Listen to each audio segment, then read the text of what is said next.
Hi, and welcome to our how-to video on tanning the back side of your hands. We've all done a great job of wearing disposable gloves so that we don't get brown palms, but now we still want to get color on the tops of our hands so that everything matches. What I found is when I use disposable gloves, it leaves a little bit of a powder residue. So we want to get that powder residue off of the hands before we apply the self-tanner. I find that if I just take a washcloth that is dampened, that's the easiest way. That way I'm not turning on a faucet, introducing water, because sometimes I've been known to turn on the faucet and the water has sprayed, and there goes the beautiful self-tan application. What I'll do is I'll always check and see if I have any dry areas. Sometimes my cuticles tend to be very dry, as well as the areas near my thumbs. So you can take some regular body lotion and apply a light amount to your cuticles, working them in, protecting your nail polish as well if you've got a nice manicure. Going into the area near your thumb. I'll also take the residue and run it over my knuckles. This also tends to be a very dry area, so we want the body to absorb the body lotion versus tons of self-tanner. You're then going to take approximately a dime size or less of the self-tanner, and you're going to apply it to the back of one side of your hands. With the other hand, you're going to put the back side of that together, and you're going to work it into your skin in nice big round movements, flipping over so you get to see the palms, making sure the application goes in as smooth as possible.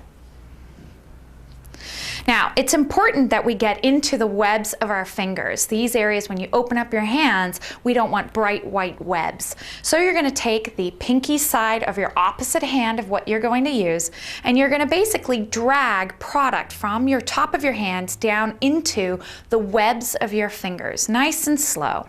What that also does is it's going to actually tan this side of the hand as well, which tends to be pretty white. So don't be afraid to run it all the way down if you want. Okay, we're going to switch hands, the pinky side, moving from the top of your hands into the white webs of your fingers.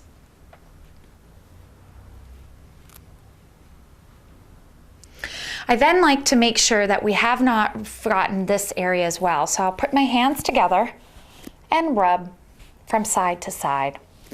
I'll then also do it in between my thumbs, just making sure. What I'll sometimes do is I don't want very dark fingers, so what I'll do is I will take my fingers and gently rub over the tops of my hands, actually moving into my arms as well, and I'm basically just picking up residue. That way I've got a nice even feathering of color into my fingers, and we're not applying tons of self-tanner to the fingers and making them look too dark. That just doesn't look natural. I always feel it's best to have a nice light feathering of color moving out to your extremities versus putting tons of color on there. And you just want to make sure that everything is even and you've got a nice application of the product on your hands.